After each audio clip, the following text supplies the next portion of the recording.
Alright, today we've got an LML here, and I have a problem with one of the return connectors. I've got one of these hoses that just keeps popping off, and it's right down there. And it was my fault because I accidentally cut it and I couldn't get it reconnected, so I ended up having to buy a new one. So we're gonna put this one on today. This is an AC Delco one.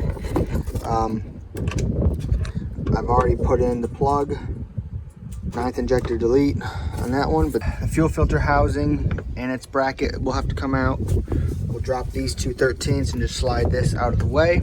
I've already got these two fuel hoses off, and we're going to try to lift this thing off as a whole assembly with the bracket if possible. See, this is the one that kind of fell off on me. It kept falling off, and I even tried to use a clamp and it wasn't holding, so I ended up having to buy a new one. It goes right down there, kind of under the alternator a little bit. Here is the piece in the center, just a little clip.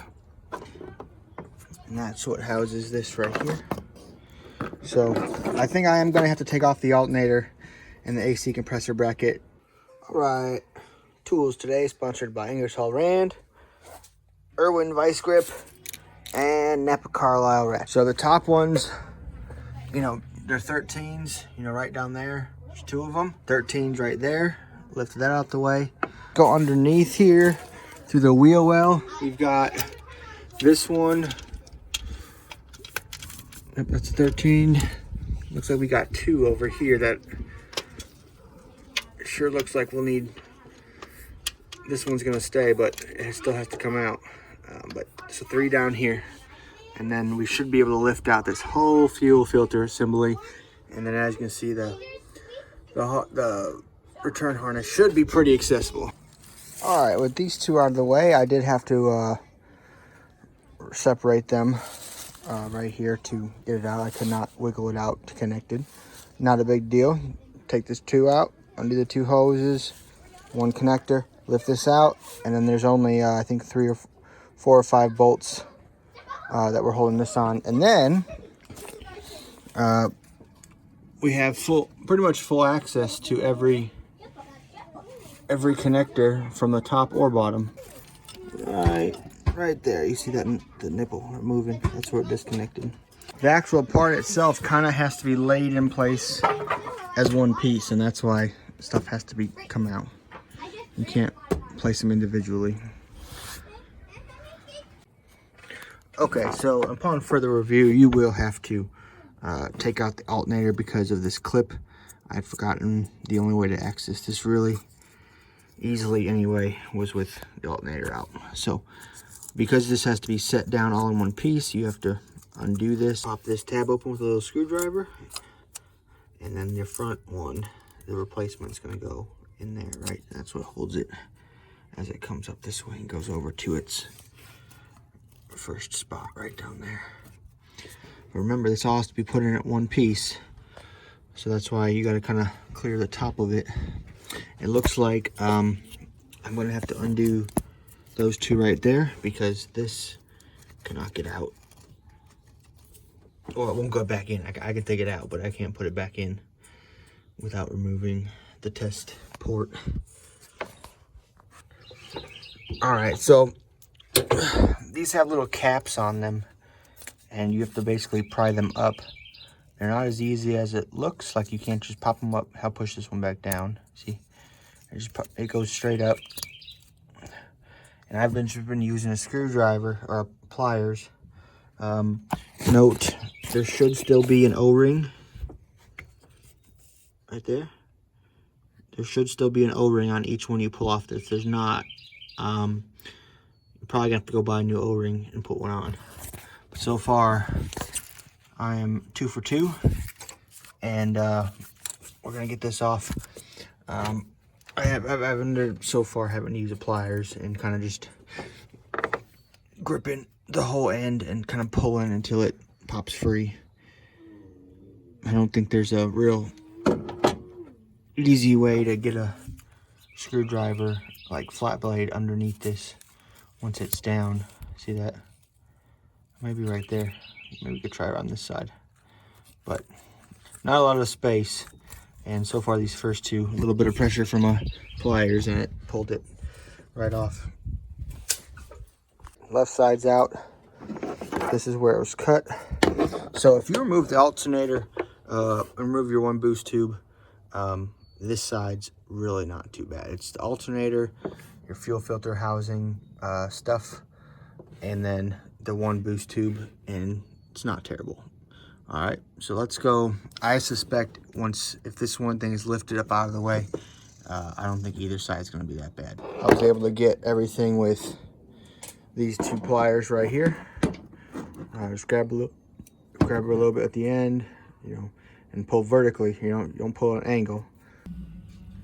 All right, guys. So I got this whole side out. Pretty much needed get two pliers like that, a short and a long, and that'll get you the whole driver's side, no problem. So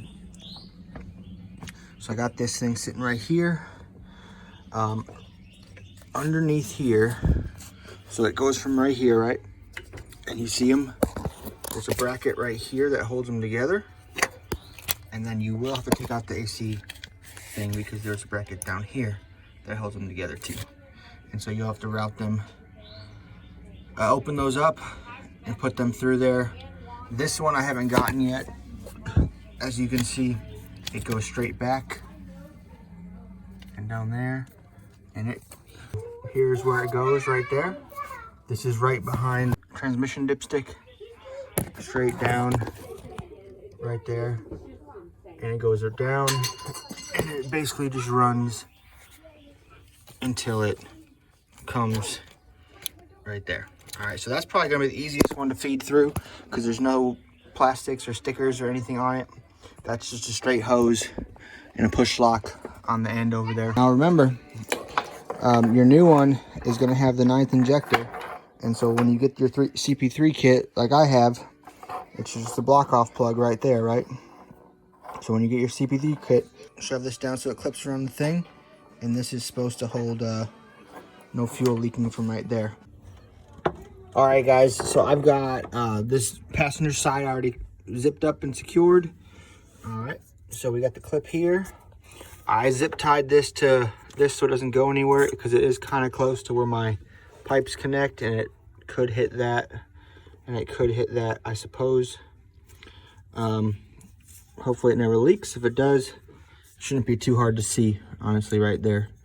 But this is one of those things, if an aftermarket company were to start making these, they would just make this without this because this is a possible leak point, right? They just make the hose, you know, connect. If there's an aftermarket version that someone wants to offer, I'm sure you would sell plenty of them. So I've got, they're all pushed down. That side's good. And I've got this right here. And so now this is the one that's going to be running to the back down there and run this length, you know, appropriate length to the back. And then I'll kind of mock those up.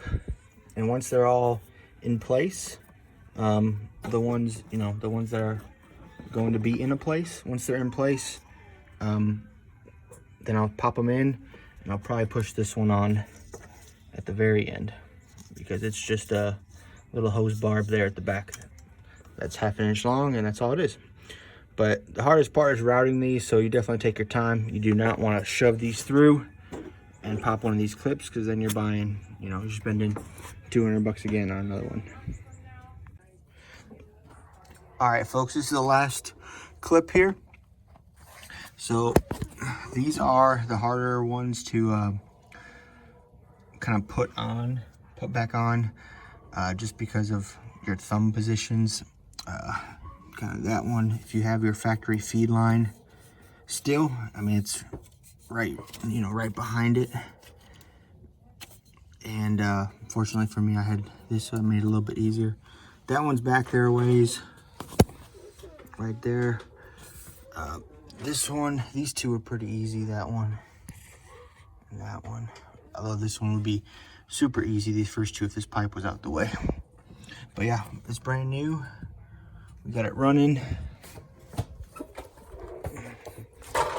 Everything's fully connected. Actually, I haven't done that last one yet.